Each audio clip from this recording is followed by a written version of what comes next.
بسم الله الرحمن الرحيم.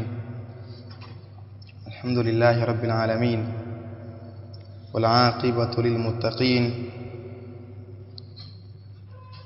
ولا عدوان إلا على الظالمين،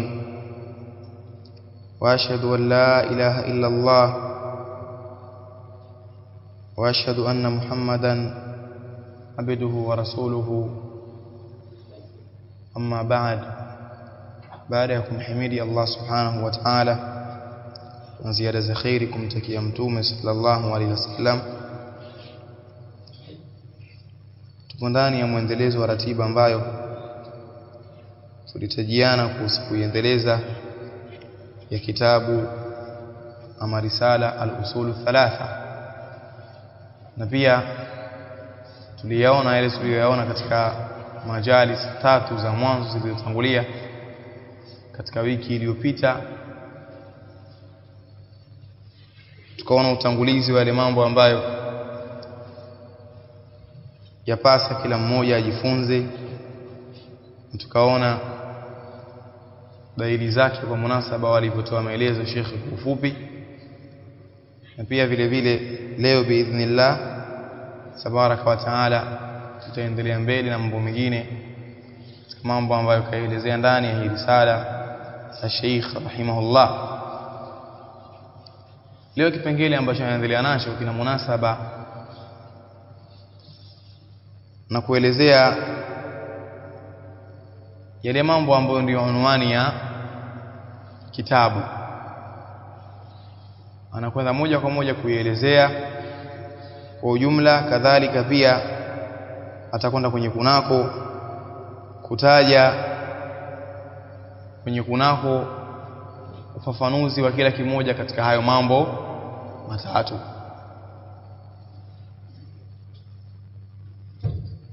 Jambo la mwanzo Sheikh anasema i'lam rahimakallahu, fahamu Allah kurehemu. Tulisema mwanzo rahimakallahu ni dua ambayo kwa munasaba walivyokuwa na ukunjufu wa moyo wa ulama na wengineo katika mashaikh al-fudala wanakuwa sana wanaomba dua ima mwisho wa kitabu au mwanzo au katikati ya mazungumzo yao, wanamwombea dua ambaye anasoma. Wengine kadhalika pia huombea dua Waislamu kwa ujumla namna walivyokuwa na ukunjufu wa moyo. Annahu yajibu ala kulli muslimin, kwamba inapasa juu ya kila Muislamu, kiambo yapasa kwa maana lazima, si khiari, na huu ulazima kautolea wapi? Kwenye kitabu na sunna. Kwenye kitabu na sunna kwamba yapasa kwa kila Muislamu taallumu thalathi hadhihi almasail, kujifunza mambo haya matatu. Lazima kwa kila Muislamu ajifunze mambo haya matatu, na kwa sababu kusoma haikutakiwa tu mtu asome kisha basi abaki na kusoma kwake, la wala amalu bihinna, na kuyafanyia kazi. Sababu lengo la kusoma kufanyia kazi ambacho umekisoma, kadhalika na kutaka faida kwacho hicho ambacho ndio umekisoma. Al-ula, la mwanzo, anna Allah khalaqana, kwamba hakika ya Allah subhanahu wa ta'ala ametuumba. Hakika ya Allah subhanahu wa ta'ala ametuumba. Hili ni jambo ambalo anasema ulama kukubalika kwake kupo katika maumbile ya mwanadamu. Hawakupinga hili jambo isipokuwa viumbe wa sampuli moja tu. Kuna watu ambao wanaitwa malahida au mulhidun, au wanasema kwamba la khaliqa wal kaunu maadda, hakuna muumbaji alafu ulimwengu upo tu nature, mkuja tu wenyewe. Hawa ndio wamepinga hawa, na ulama wametofautiana kwenye mengine, lakini juu ya ukafiri wa hawa hawajatofautiana, kwamba atakayepinga kwamba hakuna Allah sio ni kafir, kwa sababu kila makatazo atayahalalisha na kila maamrisho atayakengeusha, kwa sababu huyo ambaye kaamrisha na kukataza anaitakidi hayupo ambaye ni Allah subhanahu wa ta'ala. Kwamba Allah ametuumba, warazaqana, kadhalika ameturuzuku na kahukumia muda uliopita pamoja na kufidisha muda uliopo na unaokuja mbele, kwamba Allah pia anaturuzuku na ataturuzuku muda wa kubakia kwetu duniani. Na riziki za Allah sio tu mali, kwa sababu kila neema ya Allah ni riziki kwako, na sio kila neema inakuwa ni mali, sio hivyo. Wenda ukapata riziki ya akili, ukawa na akili mzuri tu, na wenda ukapata riziki ya watu ambao wao unawasimamia si wasumbufu kwako, mfano kama familia. Allah akakupa neema ama bahati na riziki ya kule kuwa hawa watu wanakusikiliza wewe kama kiongozi, yani jambo kubwa sana. Na kuna wakati unaweza ukapata neema ya kuumwa, jambo wengi tunaghafilika nalo. Unaweza ukapata neema ya kuumwa. Baadhi salaf walipokuwa wamejua namna ya Allah anavyoneemesha kwenye kila jambo, na hasa kwenye maradhi, wakatamani kwa maisha yao yote lau kama wanaumwa. Na pia Allah kajalia kupata maradhi kiumwa, yale uliyokuwa ukiyatenda kabla ya kuumwa na malipo kama unayatenda. Ulikuwa na kawaida ya kufunga mfano Jumatatu na Alhamisi na ayyamul bidh, masiku meupe yale, alafu baadaye ukaumwa, ikawa afya yako haiwezi tena kuhimili muda wa kufunga wote. Allah anakulipa kama ambaye unafunga. Hivi ndivyo ambavyo kasema Mtume, mtu hulipwa akiwa anaumwa kwa yale ambayo alikuwa akiyatenda kabla ya kuumwa, kama haya maradhi yamemzuia kutenda hicho kitu. Ndio maana pia kadhalika mmoja kati ya wasemi akasema, qad yun'imu Allahu bil balwa wa in 'azumat wa yabtali Allahu ba'd al-qaumi bin ni'ami. Allah huenda akaniamesha kwa mabalaa, hata kama yatakuwa makubwa, likawa balaa lakini ni neema kwako. Mfano, mtu tuswali naye kwa khushu' na anaswali kwa utulivu na kwa uzuri, kwa sababu tu hajapata pesa. Sasa huu maskini neema kwake, kwa sababu unamfanya baki kwenye ibada huyu. Sio akipata pesa tu tutamtafute uko wapi? Nipo mambo mengi. Sasa kwa upande huu maskini kwake nini? Neema kubwa, kwa tena neema kubwa ambayo imekuwa ni sababu yeye kubaki katika hidayah. Na pia wayabtalillahu ba'd alqaumi bin ni'ami, na Allah subhanahu wa ta'ala huwatahini baadhi ya watu kwa neema aliyokuwa nayo. Allah kampa neema ya watoto ila wote hawasikii, kapata mtihani huu. Kwa hiyo kwenye kila jambo ambalo upo nalo, haiwezekani mwanadamu hata kama ni kafir asitumie neema ya Allah, haiwezekani. Bali lau kama utaambiwa utakachokifanya chochote, jaribu kujitoa nje ya neema ya Allah, huwezi hata siku moja, huwezi kabisa. Neema za Allah zimeenea mpaka wasiokuwa Waislamu, na ndio riziki hizo kama tulivyosema. Kwa hiyo Allah anaturuzuku, walam yatrukna hamalan, na hakutuacha bure maana hovyo, ikawa kwamba nyinyi fanyeni mnachokifanya. Kama Allah alivyosema kwenye Qur'ani, afahasibatum annama khalaqnakum abatha, hivi mnadhania kwamba tumekuumbeni bure? Ayahsabul insanu an yutraka suda, hivi anadhani mwanadamu kwamba ataachwa tu hovyo? Kwa maana la umaru wala yunha, haamrishwi wala hakatazwi, pana. Bal arsala ilaina rasulan, bali Allah subhanahu wa ta'ala ametumiliza kwetu sisi mtume mbele Muhammad sallallahu alaihi wasallam. Faman ata'ahu dakhala aljanna, yeyote atakayemtii ataingia peponi. Yeyote atakayemtii nani? Mtume sallallahu alaihi wasallam. Bali kajalia mtume sallallahu alaihi wasallam kuingia peponi na kutoingia ni kwa mtu mwenyewe, akubali au akatae. alipoulizwa vipi mtu atakataa kuingia peponi, akajibu jawabu ambalo ndio hili ambalo kalisema Sheikh hapa, faman ata'ani, kwenye hadithi imekuja dakhala aljanna, atakayenitii ataingia peponi, wa man aswani faqad aba, na atakayeniasi atakuwa kakataa kuingia peponi mwenyewe. Kwa hiyo katumiliza Allah subhanahu wa ta'ala mtume kwetu sisi, faman ata'ahu dakhala aljanna, yoyote atakayemtii mtume ataingia peponi, wa man aswahu dakhala an-nara, na yoyote atakayemwasi mtume ataingia motoni. Na kuna baadhi ya watu Waislamu ambao pengine mtu hafahamu, tuwadhanie khair kwamba hawajui, na ndio dhana iliyokuwa mzuri zaidi kuliko kuwadhania kwamba wanajua alafu wabishi. Inadi kitu kibaya sana. Yaani wanaona kwamba pakisema jambo kasema mtume, hiyo ni sunna tu. Yaani hiyo si sunna tu. Alafu pia hii sunna ikatafsiriwa kwamba ni kitu kidogo. Yaani kitu kidogo. Hebu tazama tu mfano. Mtu kakukaribisha, mfano ana maji anakunywa. Kunywa maji, chupa ya maji unywe. Mfano lita 1. Chukua yote hayo. Sasa hivi bwana, shukrani bwana, japo sunna tu, ina maana japo kitu kidogo. Kwa hiyo wamehukumia sunna za mtume ni vitu vidogo vidogo. Hata mtu pia akitajiwa kitu anafanya kusema kwani si sunna tu jamani nini? Mpaka wengine yakatajwa mambo makubwa.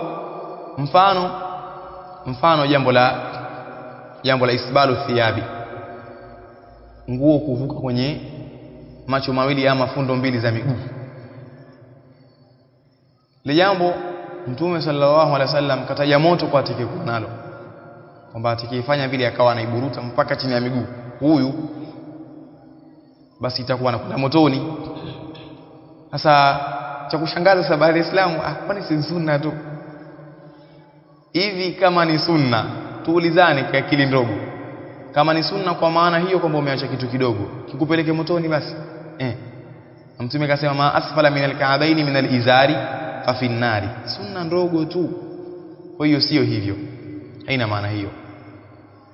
Ile ni tafsiri kwenye masaili ya kifiqhi. Fiqhi wao wakitaja sunna wanakusudia hivyo, kama ni vitu ambavyo sio lazima kufanya, wao kwenye fiqhi wanakusudia hivyo.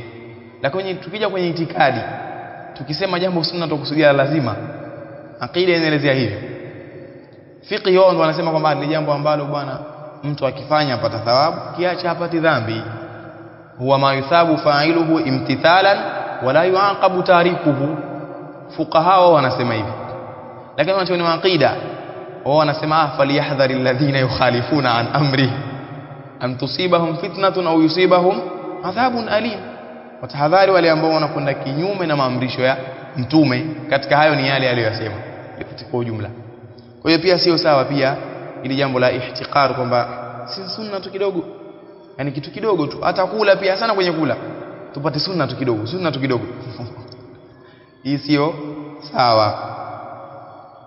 Wadalilu qawluhu ta'ala, dalili hii ni kauli yake Allah mtukufu aliposema inna arsalna ilaykum rasulan, hakika sisi tumetumiliza kwenu nyinyi mtume, shahidan alaykum, hali ya kuwa ni shahidi juu yenu. Huu umma wa Kiislamu mtume wake ni shahidi kwa huu umma, na huu umma wenyewe ni shahidi kwa ummati nyingine, kama Allah alivyosema wakadhalika ja'alnakum ummatan wasata litakunu shuhadaa 'ala an-nas. Sasa sisi tuwe mashahidi kwa kina nani? Mashahidi يوم القيامه, wanasema ulama, kuna baadhi ya anbiya, sababu kila kitu ambacho utakiongea يوم القيامه utatoka ushahidi na Allah, na sio kwamba Allah hafahamu, kutaka kuwathibitishia zaidi, kuwekea yakini waja wake juu ya alivyovitaja ulimwenguni. Mtume sallallahu alaihi wasallam yeye kutakiwa kwake ushahidi kupo wazi, kwa maana kwamba ili jambo kwake halina haja, jambo lipo wazi. Lakini ukija sisi tutataka ushahidi. Kwanza mtume ataulizwa kuhusu sisi, na kadhalika pia wale waliokadhibisha mitume wale wataulizwa, kama Allah anavyosema, madha ajabtumul mursalin, mitume mliwajibu nini?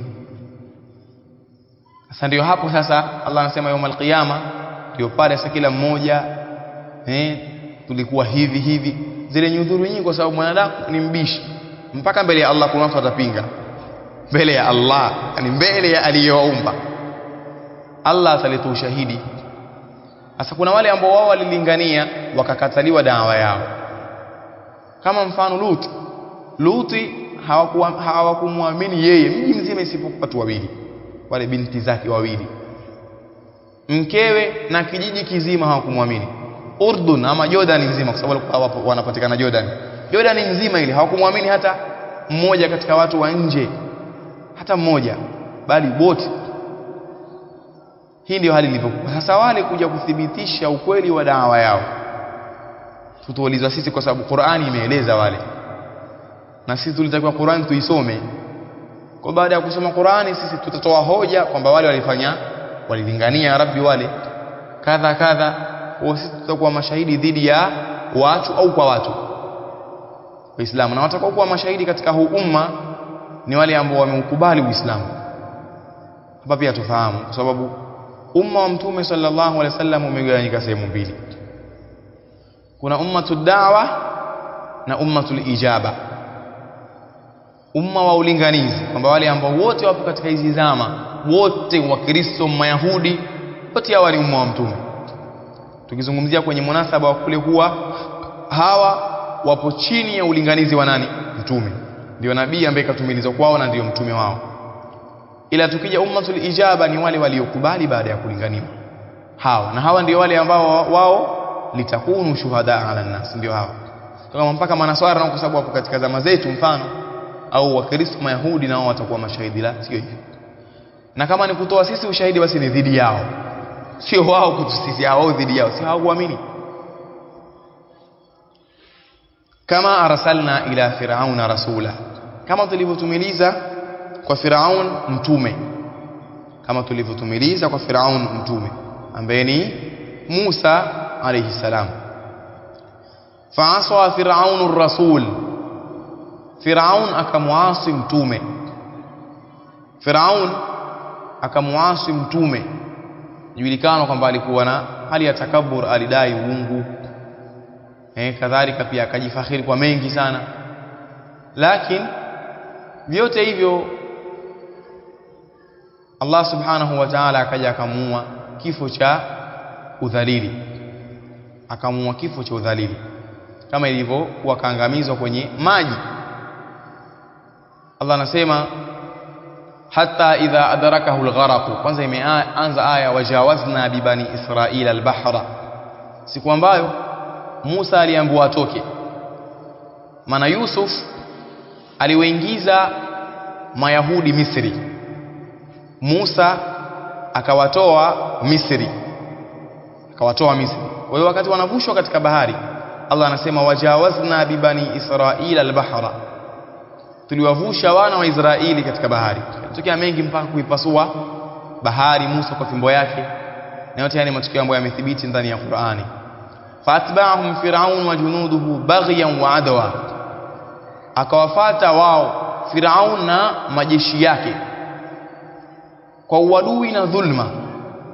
Hali ilivyokuwa hivi, hatta idha adrakahu algharaq, mpaka pindi ambapo yalimdiriki yeye maji, akawa anaghariki. Sasa maji yashampata sana, angamia na kufa maji.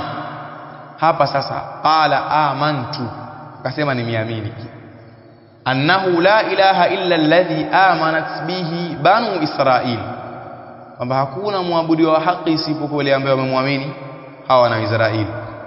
Wa ana minal muslimin, Firauni huyo. Ukitazama huku mwanzo wa Naziati, faqala ana rabbukumul a'la, suratu Yunus huku wa ana minal muslimin. Leo hii wanasema Waswahili, unakumbuka shuka kushakucha wa ana minal muslimin, na mimi ni katika Uislamu.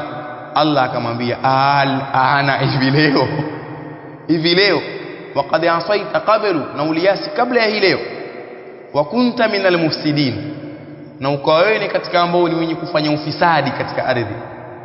Aliwaua watoto wa kiume pasina sababu, kwa sababu tu alihofia kuja kunini, kuuliwa au ufalme wake kuteketea. Wewe tazama mtoto yule ambaye ndio alisema basi namuacha huyo Allah akajalia kuangamia kwake kupitia mikono yake yeye ambaye ni Musa, na ndio huyo aliyowavusha Banu Israeli wale walioamini kawavusha. Aya inayofuata mbele ambao ndo nimekusudia kuongelea hicho kwa sababu ya munasaba wa hii aya kuitilia tambihi. Falyauma, Allah anasema hii leo, falyauma, hii leo, nunajika bibadanika, tutakinyanyua wewe kiwiliwili chako. Tutakunyanyua wewe lakini kwa maana ya kile kiwiliwili chako, litakuna liman khalfaka aya, ili uwe wewe kwa wale waliokuwa nyuma yako ni alama. Kisha Allah akasema inna kathiran minan nasi an ayatina la ghafilun. Je, ule mwili ambao wapatikana sasa Misri ndio Firauni mwenyewe ule? Ndio swali ambalo nilikuwa nakusudia kuongea. Ule mwili ndio mwenyewe ule? Aljawabu la, si yule. Ulama walipoelezea hii aya litakuna liman khalfaka aya, kwa maana fi dhalika al-asr, wale waliokuwa nyuma yake yeye kwenye zama zake. Sisi hata kama tusingelimuona tungelikuwa na yakini kwamba Firauni kaangamizwa na Allah, kwa sababu Qur'ani imesema. Kwa sisi hatukuthibitisha hilo kwa sababu kwamba tumeona kwenye majumba ya kumbukumbu Misri, kwa sababu Qur'ani imesema. Sababu Qur'ani imesema na ikathibiti hilo jambo katika sheria. Ama ule mwili unasema watu wafuatiliaji kama ulizinduliwa na ulivumbuliwa miaka ya zamani sana, kisha watu wakaweka kama kuingizia hela. Basi kama ilivyokuwa haya mambo yanafanywa na watu na kudanganya watu. Mfano, utakuta kaburi la mmoja katika watu ambao hawa ni wema, tuwadhania hivyo, lipo katika miji minne, maana kila watu wametungala kwao ili kaburi la fulani. Mfano Misri kuna kaburi la Hussein Misri, alafu